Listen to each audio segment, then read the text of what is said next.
আমার নবী মুস্তাফা যে নূর নবী মুহাম্মদ রাসূলুল্লাহ সাল্লাল্লাহু তাআলা আলাইহি ওয়াসাল্লাম আমার নবী যে মাযেজা দেখিয়ে গেছে আবার নবী যা মাযেজা দিয়েছিল কোন জগতের কাউরির ক্ষমতা হবে না জোরে বলুন সুবহানাল্লাহ আবার নবীর মাযেজা আবার মাযেজা আমার মহান আল্লাহ তাআলা আমার নবীকে জানাইয়া দিয়েছিল পবিত্র কোরআনে আল্লাহ জানিয়ে দিয়েছিল মুহাম্মাদুর রাসূলুল্লাহ সাল্লাল্লাহু তাআলা আলাইহি ওয়াসাল্লাম আবার নবী মুস্তাফাকে আল্লাহ তাআলা পবিত্র কোরআনে জানালেন মুহাম্মদ হলো আমার প্রেরিত রাসূল আমি আল্লাহ তাআলা পবিত্র কোরআনে আমি আল্লাহ ঘোষণা আমি আল্লাহ করে দিয়েছি আমি আল্লাহ জানাইয়া দিয়েছি আমি আল্লাহ এটা বলে দিয়েছি আমার নবীকে আমি আল্লাহ সৃষ্টি করেছি আমি আল্লাহ তাআলা আমার নবীর পরে আর কোন নবীও হবে না আমার নবী আর আমার নবীর পরে কোন নবী হবে না আল্লাহ তাআলা কোরআনে আল্লাহ জানাইয়া দিলেন খাতামান নবীর আবার আল্লাহ তাআলা শেষ নবী করে আল্লাহ কোরআনে জানাইয়া দিলেন আবার ইসারুল্লাহ তিনি বলে দিয়েছিলেন এই জগৎবাসীরা তোমরা শুনে নাও তোমরা জেনে নাও আমার পরে একজন নবী হবে মুবাশশিরাম বিরাসূলিয়াতি মিন বাদি ইসমুহু আহমদ যার নামটা হবে আসমানে আহমদ হবে আর জমিনে আসমানে আহমদ হবে আর জমিনে মুহাম্মদ হবে ওই নবীর কালমা পড়নে वाला যদি তোমরা হয়ে যাও তোমরা জান্নাতের হকদার হয়ে যাবে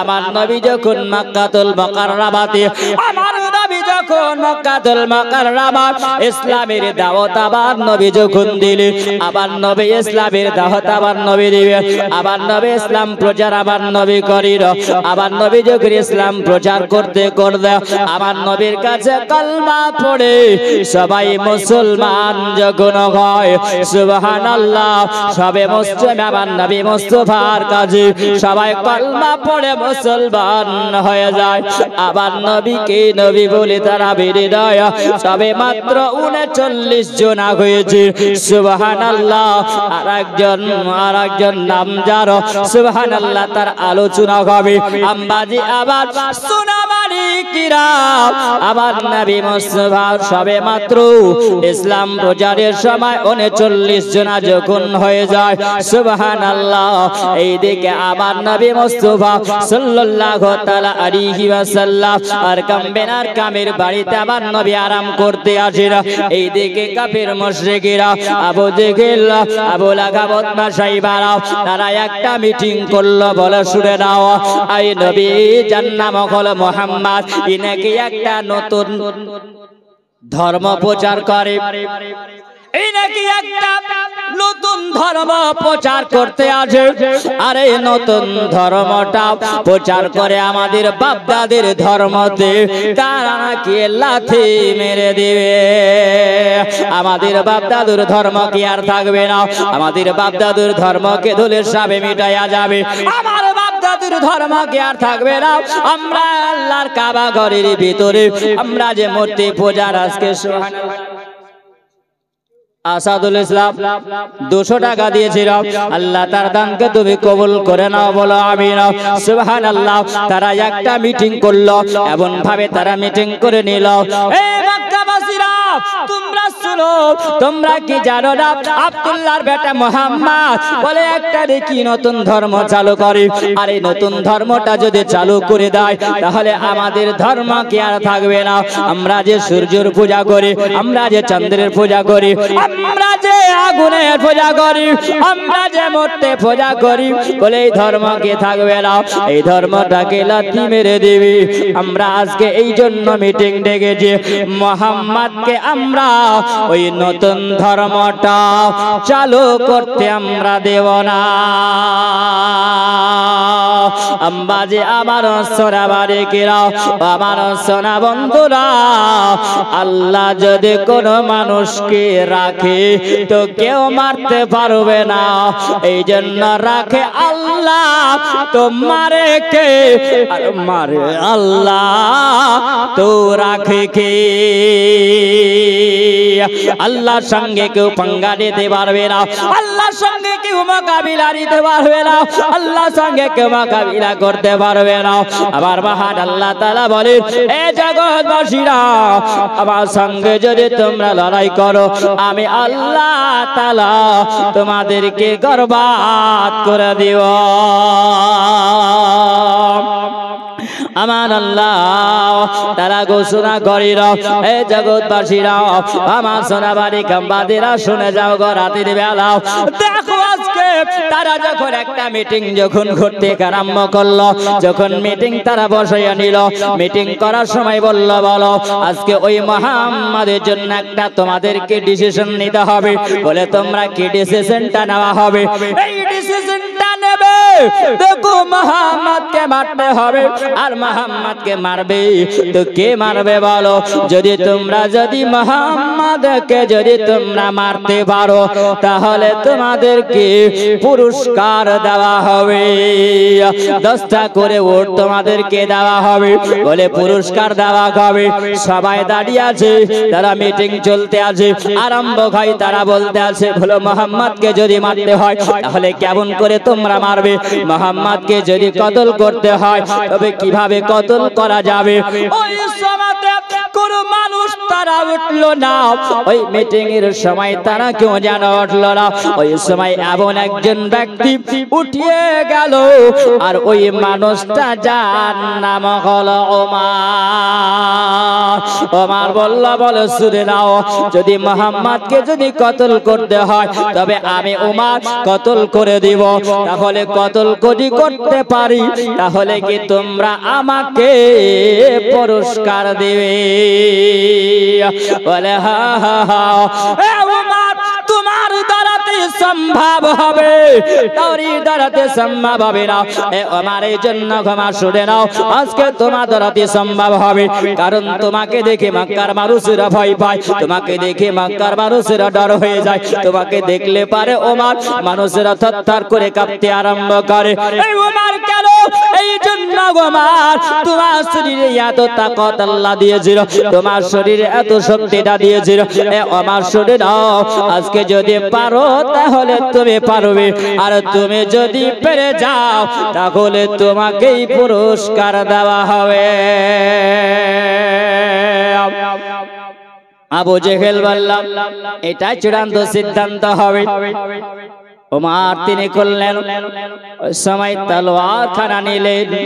তলোয়ার খানা নেওয়ার পরে সময় তিনি ঘোড়ার উপরে চেপে গেলেন। চেপে যাওয়ার পরে ওমর বলে, এই সময় ঘোড়ার লাগামটা যখন আমি ধরলাম, আর ঘোড়ার লাগামটা ধরার পরে ঘোড়া যেন খটখট খটখট করে আরম্ভ করেছিল, চলতে আরম্ভ করে। যখন চলে যায় ওমর বলে, আমি রাঙ্গা তলোয়ার নিয়ে ওই সময় চলতেছিলাম। কবি বলছে, তলোয়ার হাতে নিয়ে ওমর চলে নবীর ঘর, কাটবে গিয়ে মাথা দো জাহানের বাদশার, কাটবে গিয়ে মাথা দো জাহানের বাদশার। পড়ে কালাম হয়ে গোলাম, পড়ে কালাম হয়ে গোলাম, ওমর ঝুঁকে নবীর পাপ, হবে না কার দ্বারা। বলে ঘরে বড় গেলাম, তুমি চলে যাও। ওমর যে রাস্তা দিয়ে চলে যায়, ওই সময় আমার একজন নবীর সাহাবী যার নাম হলো নাঈম, ওই সময়তে যেন ডাক দিয়ে বলছেন, বলে ওমর কোথায় চলে যাও মা? ওমর বলল আমাকে এইভাবে কে যেন একজন ডাক দেয়। আমি যখন ডাকে সাড়া পেলাম, আমি ওই সময়তে যখন আমাকে ডাক দেওয়া হলো, আমি কর্ণপাত করলাম, আমি শুনতে পেলাম, আমি দাঁড়িয়ে গেলাম। আমি ওমর আমাকে নাম ধরে যেন কে ডাক দিয়ে দেয়। আমাকে যখন নাম ধরে ডাক দেওয়া হলো, আমি দাঁড়িয়ে গেলাম। আমি দাঁড়িয়ে যাওয়ার পরে দেখলাম যেন একজন ব্যক্তি আমাকে বলতেছে, বলে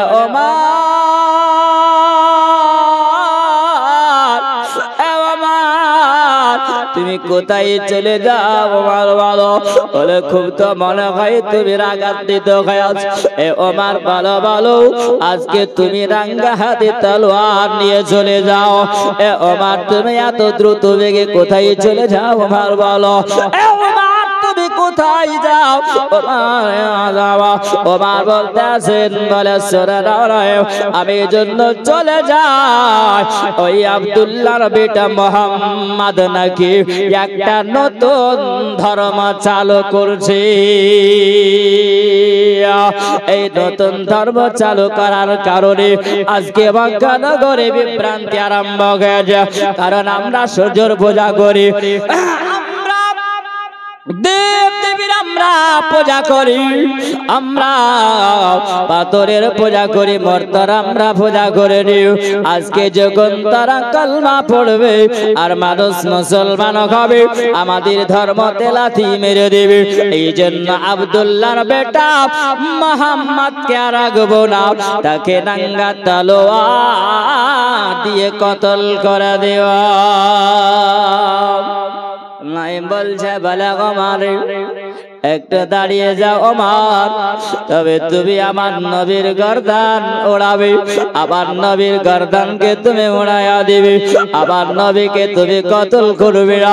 যিনি বলেন দুজাগানের বাদশা রাহমাতাল লিল আলামিন, আল্লাহ তাআলা আমার নবীকে পৃথিবীতে রাহমাতাল লিল আলামিন করে আল্লাহ পাঠিয়েছেন। আমা আরসালনাকা ইল্লা রাহমাতাল লিল আলামিন। আমার আল্লাহ তাআলা আমার নবীকে রাহমাতাল লিল আলামিন করে আল্লাহ তাআলা পৃথিবীতে পাঠিয়েছেন। আমার নবী শুধু মানুষের জন্য রাহমাতাল লিল আলামিন নয়, আমার নবী হলেন পাহাড়ের রাহমাতাল লিল আলামিন, নদ নালার রাহমাতাল লিল আলামিন, গাছপালার রাহমাতাল লিল আলামিন, তরুলতার রাহমাতাল লিল আলামিন, পাহাড় পর্বতের রাহমাতাল লিল আলামিন, জমিনের রাহমাতাল লিল আলামিন, আসমানের রাহমাতাল লিল আলামিন, ফেরেশতাদের রাহমাতাল লিল আলামিন, ফরগের বাড়ির রাহমাতাল লিল আলামিন, জান্নাতের রাহমাতাল লিল আলামিন।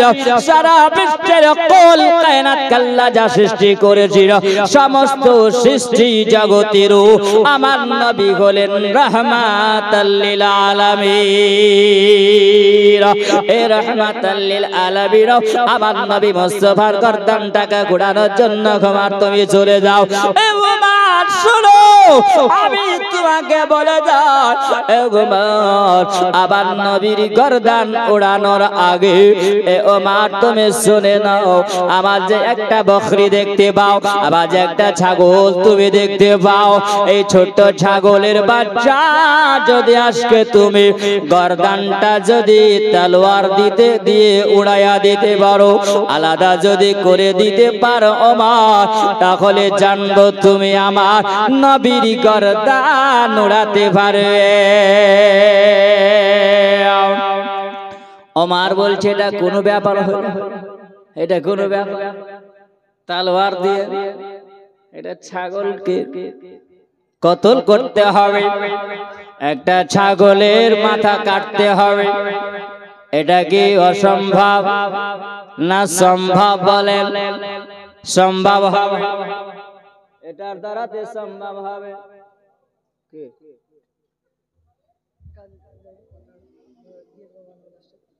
আচ্ছা ঠিক আছে, ঠিক আছে।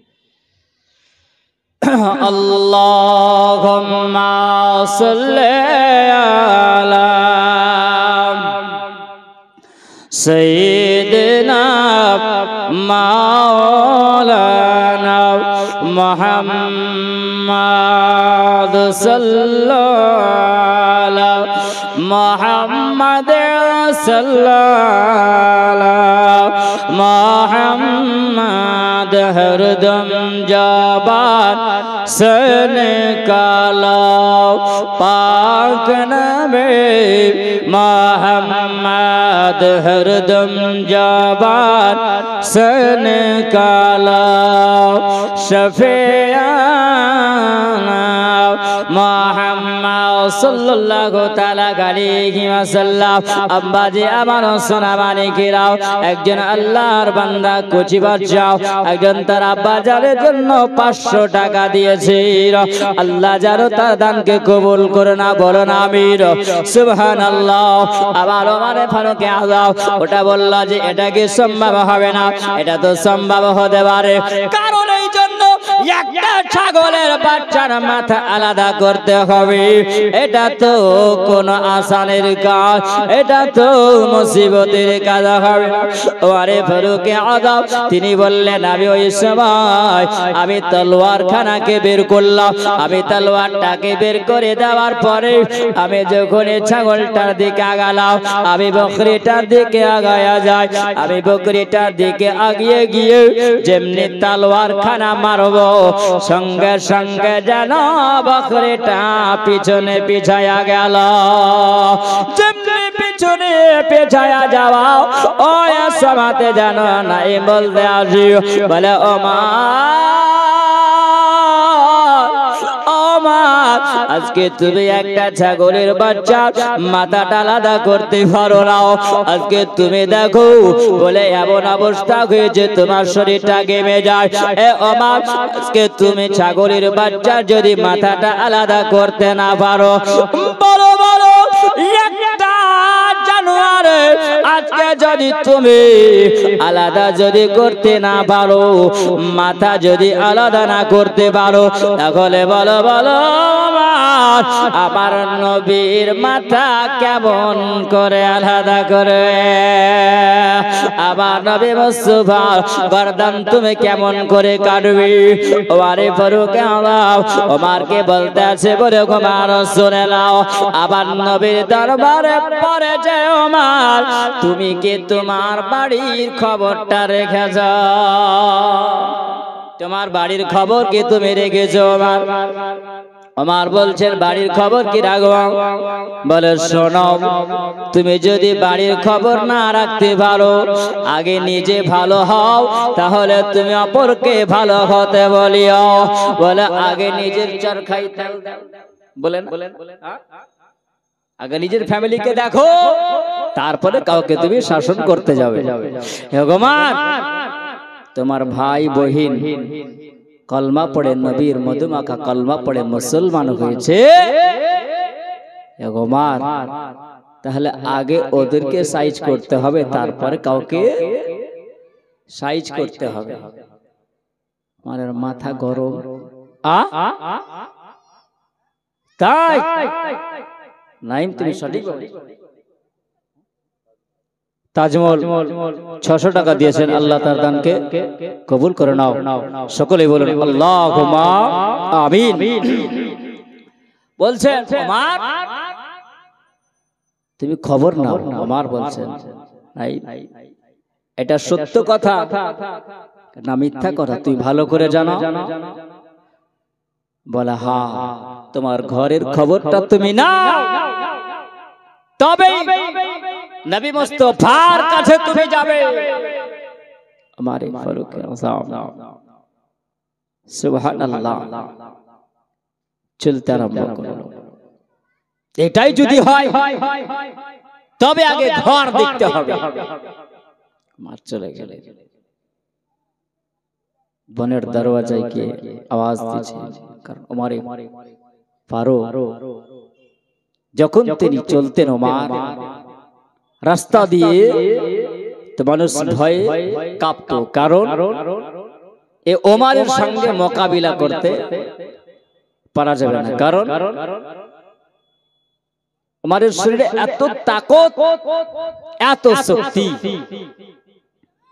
10টা মানুষ যদি একসঙ্গে লেগে যায় তো ওমরের সঙ্গে মোকাবিলা করা সম্ভব হবে না।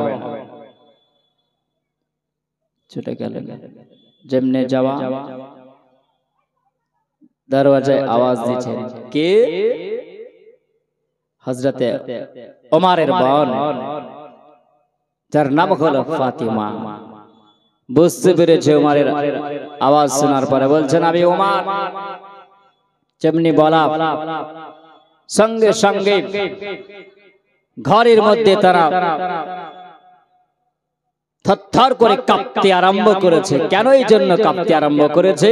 যে ওমর চলে এসেছে, মানে আর আমাদের রিহাই হবে না। কারণ ওমর আমার নবীর দুশমন ছিলেন তখন, আমার নবীর সুবহানাল্লাহ বিপরীতে ছিল। বেরাদার, যেমনি বলা সঙ্গে সঙ্গে তারা থরথর করে কাঁপতে আরম্ভ করেছে। ওই সময় পবিত্র কোরআন পড়তেছিলেন। যখন পবিত্র কোরআন পড়েন, আমারে ফারুক আজম जिनार नाम सुरामात्रই ওই জায়গায় পবিত্র কোরআন পড়া বন্ধ করে দিয়েছেন। যেমনি পবিত্র কোরআন পড়া বন্ধ করে দেওয়া সুবহানাল্লাহ, ওই সময় ওমর জানা বলছেন, বলে বোন ফাতেমা, তোমরা জানো কি একটা গুনগুন করে আওয়াজ করে কি জানো তিলাওয়াত করতেছিলেন, আমি শুনতেছিলাম। সুবহানাল্লাহ। তবে শোনো, সর্বপ্রথমে হচ্ছে এটাই, ওমর বলতে আছেন, বোন তুমি হলে খাত্তাবের বেটি, আমি হলাম খাত্তাবের বেটা। ওমর একই রক্তের। তবে শোনো, তুমি নাকি মুহাম্মাদের কলমা পড়ে মুসলমান হয়েছো, তোমরা স্বামী স্ত্রী দুজনাই কলমা পড়ে নাকি মুসলমান হয়েছো। সুবহানাল্লাহ। বলতে আছেন আজকে মুসলমানেরা কোনো সময় মিথ্যা কথা বলে না, জোরে বলেন। মুসলমানেরা মিথ্যা কথা বলবে না, মিথ্যা কথা বলবে না। তবে সুবহানাল্লাহ, ওই সময় চিন্তায় পড়েছেন, আজকে যদি আমরা মুসলমান হয়েছি মিথ্যা কথা বলি তো ধরা খেয়ে যাব কিয়ামতের দিনে আল্লাহর কাছে। জোরে বলেন সুবহানাল্লাহ। আল্লাহকে করে কত ভয় করে, আর আমরা আল্লাহকে করে কত ভয় করি। আল্লাহ বলেছেন ওয়াত্তাকুল্লাহ, আল্লাহকে ভয় করো। আল্লাহকে যদি ভয় না করো, ইন্নাল্লাহা শাদীদুল ইকাব, আল্লাহ বলেছে বান্দারে আল্লাহকে যদি তোমরা ভয় যদি না করো, আমার আল্লাহ তাআলা তোমাদের জন্য শাস্তির জায়গা আল্লাহ তাআলা রেখেছিল, এবং শাস্তির জায়গাটা তোমাদের জন্য রেখেছিল, সেটাই হলো জাহান্নাম। জোরে বলেন, সেটাই হলো জাহান্নাম। আল্লাহ তাআলা তোমাদেরকে সতর্ক করার জন্য পবিত্র কোরআন আল্লাহ তাআলা পাঠিয়ে দিয়েছিল। আল্লাহ বলেছেন হুদাল লিন্নাস, আমি আল্লাহ তাআলা আমি রব্বুল আলামিন মানুষের জন্য হেদায়েতের একটি পবিত্র কালামুল্লাহ পাঠিয়েছিল, সেটাই হলো কোরআন। জোরে বলো, আমি আল্লাহ তাআলা পাঠিয়ে দিয়েছিল। আমারে ফারুক আজমের বোন বলতে আছেন, বলে ওমর শুনে নাও, আহা আমরা নবীর কলমা পড়েছি, যে নবীর মধুমাখা কলমা পড়েছি, যে নবীর নামের এত মজা, আবার নবীর ওই মধুমাখা কলমা আমরা পড়ে দিয়া আমরা মুসলমান হয়ে গেছি। যেমনি বলা গো সময় অবাক জানো বোনকে এমন করে একটা তাহাজা মারলো, এমন করে একটা থাপ্পড় মেরে আবার বোনটা জানো সঙ্গে সঙ্গে ফাতিমা বিনতে খাত্তাব সবাই জমিনে যেমন পড়ে যাওয়া, যেমন জমিনে পড়ে যায়। ওমর বলে আমি ওই সময় আমার বোন আমার বেহনবীরা ওই সময় যেন দাড়িটাকে ধরে ওমর এমন ভাবে তামাচা মারলো, এমন ভাবে ওমর থাপ্পড়টা মেরেছে, এমন ভাবে ওমর আঘাত করে দিয়েছে, তার বোন যেন সঙ্গে সঙ্গে জমিনে পড়ে গেল। ফাতিমার স্বামী গো ওই সময় সাকিল তিনি বলতে আছে, ওই সময় যেন আমাকে জমিনে যখন ফেলে দেওয়া হয়, আমার ওমর আমার সিনার উপরে চেপে গিয়ে আমাকে যেন এমন ভাবে মারতে আরম্ভ করেছে, আমাকে লোগো লাগান করে দেয়, আমার শরীর দিয়ে রক্ত ঝরে যায়। আমার ফারুক আজমের বোন বলতে আছে না, বলছে বলে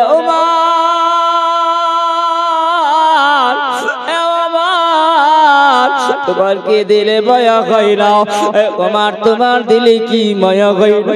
ও ওমর তোমার দিলে কি কষ্ট হয় না বলো? এইরকম করে তুমি লোগোলা গান করে দাও, রক্ত ঝরিয়ে দাও মা। ওমর তুমি এইরকম করে রক্ত ঝরিয়ে দাও। ওমরকে বলতে আসেন, বলে গো মা এত মা কেন মারো? আমরা অন্যায় করেছি না কি করেছি বলো? ওমর আমরা শুধুমাত্র আমার নবীর মধুমাখা কালমা পড়েছি, জোরে বলো। আমরা শুধু আমার নবীর মধুমাখা কালমা আমি পড়েছি, এটাই হলো অপরাধ। ওমর বলতেছে বোন শুনে নাও, আমরা গোলাম এক বাপের সন্তান। এক আমার বলতে আসিল তোমরা ওই নবীর কালমা মুহাম্মাদের কালমা ছেড়ে দাও।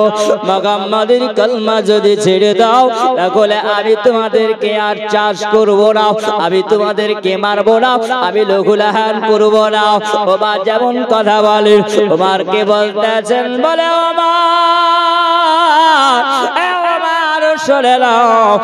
আমাদেরকে যদি মারতে মারতে মারতে মারতে মারতে শেষ যদি করে দাও, আমাদের যদি প্রাণখানা যদি বেরিয়ে যায়, আমাদের যদি ইন্তেকাল হয়ে যায়, তাতে আমরা রাজি আছি, নবীর কালমা ছেড়তে রাজি না। আমার নবীর কালমা ছাড়বো না, আমার নবীর মধুমাখা কালমা পড়া হয়ে গেছে, না না না আমি কালমা ছাড়বো না। আমার আব্বাজিরা সোনাবাড়ি কিনা ওই সময় যখন সুবহানাল্লাহ ওই সময় বলা হলো, আমার ওমর বলতে আছে এত লহুলাহান করলাম, এত মেরে দিলাম, এত মারলাম, তারাও কিন্তু ওই মহান নবীর কালমা তারা ছাড়ে না, আবার ওই নবীর মহাব্বতে তারা ছাড়ে না। ওই সময় আমার বললা বলে শুনে নাও, তোমরা যে একটা কি জানো তেলাওয়াত করতেছিলে ওটাকে তোমরা একবার শোনাবে। সুবহানাল্লাহ। কুমারে ফারুক আযমের বোন বলতে আছেন, বলে আমারে ওইটা যদি তোমাদেরকে পড়তে হয় উমার, তাহলে তোমাকে পবিত্রতা অর্জন করতে হবে, জোরে বলো। কারণ আল্লাহর কোরআন এখানে সাক্ষী দেয়, আল্লাহর কোরআন জানায়া দেয় এই জগৎবাসীরা যখন তোমরা কোরআন তেলাওয়াত করবে, বলে বিনা ওযুতে কোরআন তেলাওয়াত করা যাবে না, জোরে বলো। লা ইয়ামাসসুহু ইল্লাল মুতাহহারুন। আল্লাহর কোরআন সুবহানাল্লাহ বিনা ওযুতে স্পর্শ করা যাবে না। আল্লাহর একজন বান্দা 200 টাকা দিয়েছিল, সুবহানাল্লাহ তার দানকে কবুল করে নাও। লা ইয়ামাসসুহু ইল্লাল মুতাহহারুন। আল্লাহর কোরআন বিনা ওযুতে পড়া যাবে না, বিনা গিরতে স্পর্শ করা যাবে না, সুবহানাল্লাহ। আল্লাহর একজন বান্দা 500 টাকা দিয়েছিল, আম্বাজি আবার সোনাবাড়ি কিনা ওই সময় আমারকে বলতেছেন, বলে খবরে দেখো আজকে ওমর তুমি যদি কোরআন দেখতে পারো, আজকে কোরআন যদি তোমাকে দেখতে হয়, কোরআন যদি তোমাকে স্পর্শ করতে হয়, তাহলে তোমাকে পবিত্রতা অর্জন করতে হবে, জোরে বলো। ওমর বলল আমি করব, কিন্তু আমাকে তোমরা একবার ওই পবিত্র কোরআনটা তোমরা দেখাও, সুবহানাল্লাহ। ওই সময়তে যখন বলা হলো, ওমর বলে আমি ওই সময় পবিত্রতা অর্জন করলাম, অর্জন করার পরে আমি ওই সময় যখন দেখলাম আল্লাহর কোরআন যখন দেখা হয়, ওরে ফারুক আযম বলে আল্লাহর কোরআন যখন তেলাওয়াত করা হয়, কোরআন এত সুন্দর তেলাওয়াত, এত সুন্দর বাণী, এত মধুর বাণী, ওমর বলতে আসি না আমি জীবনে কোনোদিন দেখিনি, জোরে বলো। আমি যখন দেখলাম ওই সময়তে জানো ওমরের শরীরের লোমগুলো যেন কারা হয়ে যায়, ওমর বলতেছেন জানো আবার শরীরটা যেন কেমন হয়ে গেল, আমার মনটা যেন নরম হয়ে গেল, সুবহানাল্লাহ। ওমর বলতেছেন, বলে বোন শোনো, আমার ওই দুজাহানের বাদশা কালে কামলে বালা আকা উনি কোথায় আছেন একবার আমাকে নিয়ে চলো, সুবহানাল্লাহ। আমার ওমরে ফারুক আযমকে যখন নিয়ে যাওয়া হয়, আমার নবী মুস্তাফা তিনি বলতে আছেন, সুবহানাল্লাহ। ওই সময় নবীর পাশে জানো সাহাবীরা আছেন, আমার নবী বলতে আছেন, সুবহানাল্লাহ। দেখো ওমরে ফারুক আযম তিনি আসবেন, যে ওমর আসবে ওমর হাতে নাঙ্গা তলোয়ার নিয়ে থাকবে আর দেখা যাবে তার ঘাড়ে একটা চাদর থাকবে এই চাদরটা লটকাতে থাকবে জোরে ওয়ালা আর কামেনার কামের বাড়িতে আমার নবী আরাম করতেছিলেন ওই সময় সাহাবীরা বলতে আজিরা সুবহানাল্লাহ আমিরে হামজা তিনি বলেন ওগো আমার দয়ার নবী গো আমার কালি কমলে वाला আকা আজকে গোমার আসবে মারো গোলা আমাদের বিপরীতে আমাদের বিপক্ষে কথা বলে হাতে নাঙ্গা তলোয়ার নিয়ে যদি গোমার যদি চলে আসে তাহলে তার বাঁচিয়ে রাখবে না এই জায়গাতে লোগো লাগান করে দিবে আবার নবী বলতে না না আমি যেটা বলি তোমরা শুনে নাও আমার উমার যখনই আসবে ওই সময় আমি উমারের চাদর ধরে টান দিব তখনই তোমরা তাকবীরের ধ্বনি দিবে আবার ওমর ফারুক আজম যখন চলে আসে আমির হামজা তিনি বলতেছেন ওগো ইয়া রাসূলুল্লাহ ইয়া হাবিবাল্লাহ নবীজি আমরা আজকে ওমরকে জিন্দা রাখবো না ওজার সঙ্গে মোকাবিলা করে শেষ করে দিব সুবহানাল্লাহ আবার নবী বলতেছেন নবীর সাহাবীরা না না না ওমর যখনই আসবে তখন তোমরা ওমরকে সম্মানের সহিত নবীর দিদার করায়া দিও জোরে বলো ওমরে ফারুক আযম যখন তিনি চলে আসলেন সুবহানাল্লাহ আবার নবী একটা চাদরের যখন আঁচলটাকে ধরে আমার নবী যেমনি টান দিলেন সুবহানাল্লাহ সবাই যেন নারায়ে তাকবীর আল্লাহু আকবারের ধ্বনি দিল আমার ওমর আবার নবী মুস্তাফার পায়ের তলা মোবারক ওই নঙ্গা তলোয়ার খানা কান কান করে ফেলে দিলেন আর তিনি বললেন ওগো ইয়া রাসূলুল্লাহ ইয়া হাবিবাল্লাহ ওগো দয়ার নবীজি আমাকে কালমা পড়ে আপনি মুসলমান বানায়া নেন আমার নবীর মধুমাগাও কালমা পড়ে যখন মুসলমান হয়ে যায় সুবহানাল্লাহ লম্বা আলোচনা শুনবে না আম্মা জামা সুরাবারিকিরা ওই সময় আল্লাহর কাবার চাতালে আল্লাহর কাবা ঘরে কেন ওই সময় কোন প্রকার আল্লাহর ইবাদত হতো না ওমর ফারুক আযম বলেন আসসালাতু ওয়াসসালামু আলাইকা রাসূলুল্লাহ আসসালাতু ওয়াসসালামু আলাইকা হাবিবাল্লাহ ওগো দয়ার নবীজি ওগো আমার নবী মুস্তাফা কারি কামলে ওয়ালা আমরা হকের পথে আছি না আমরা বাতিলের পথে আছি আবার নবী বললেন হকের পথে আছো ওমর বলছেন ইয়া রাসূলুল্লাহ ইয়া হাবিবাল্লাহ নবীজি তবে আমরা আজকে ঘরের কোণাতে আমরা ঘরকে মসজিদ বানায়া আমরা নামাজ পড়বো না আল্লাহর ইবাদত যদি করতে হয় আমরা যদি সত্যের পথে যদি থাকে আল্লাহর কাবা ঘরে প্রকাশ্য ইবাদত করব সুবহানাল্লাহ আবার নবী বলতেছেন বলে গোবার এই সময়টুকুর অপেক্ষা দিয়েছিলাম আবার নবী ওমরের জন্য দোয়া করেছিলেন আল্লাহ দোয়া কবুল করেছিলেন কারণ মক্কা নগরে দুইজন নবী ছিল এই দুইজন ওমরের মধ্যে আমার নবী বলেছিলেন ওগো আল্লাহ তাআলা তুই ওমরের মধ্যে আল্লাহ তুমি এক ওমরকে কবুল করে নাও জোরে বলো খাত্তাব ইবনে ওমর এই খাত্তাবের বেটা ওমরকে আল্লাহ তাআলা কবুল করেছেন জোরে বলো আর আবার নবী বলেছেন সুবহানাল্লাহ আমার উপরে যদি কোনো নবী হয় তাহলে সুবহানাল্লাহ আল্লাহ নবী বানাতেন ওমরে ফারুক আযমকে জোরে বলো ওই সময় আব্বাজি আমার সোনাবাড়িরা আবার নবী বললেন প্রকাশ্য হবে সুবহানাল্লাহ দুটো দল হলো একটা দল হলো আমিরে হামজা একটা দল হলো ওমরে ফারুক আযমেরা দুই দলের মধ্যে একটা পতাকা নেওয়া হলো যেই পতাকাতে লেখা আছে লা ইলাহা ইল্লাল্লাহ মুহাম্মাদুর রাসূলুল্লাহ আমরা 12 রবিউল আউয়ালে আমরা যখন নবী দিবস পালন করি তখন আমরা পতাকা উত্তোলন করি না ঝান্ডা উড়াই না যে বেদাতীরা বেদাত বলে তারাই হলো বেদাতি। কেন? আমার ওমরে ফারুক আজম সেই দিনে তিনি বলেছিলেন একটা ঝান্ডা আমার দলে ছিল আর একটা ঝান্ডা আমির হামজার দলে ছিল। জোরে বলুন আল্লাহুম্মা সাল্লি আলা সাইয়্যিদিনা মাওলানা মুহাম্মাদ ওয়া আলা আলি সাইয়্যিদিনা মাওলানা মুহাম্মাদ সাল্লাল্লাহু আলা মুহাম্মাদ সাল্লাল্লাহু আলা মুহাম্মাদ হরদম জাবাত से निकाला पाक नबी मोहम्मद हरदम जाबात से निकाला शफीअना मोहम्मद সাল্লাল্লাহু তাআলা আলাইহি ওয়াসাল্লাম। যাই হোক আব্বাজি আমার যতটুকু আলোচনা করলাম এর মধ্যে যদি হয় ভুল ত্রুটি তো করবেন ক্ষমা প্রার্থী।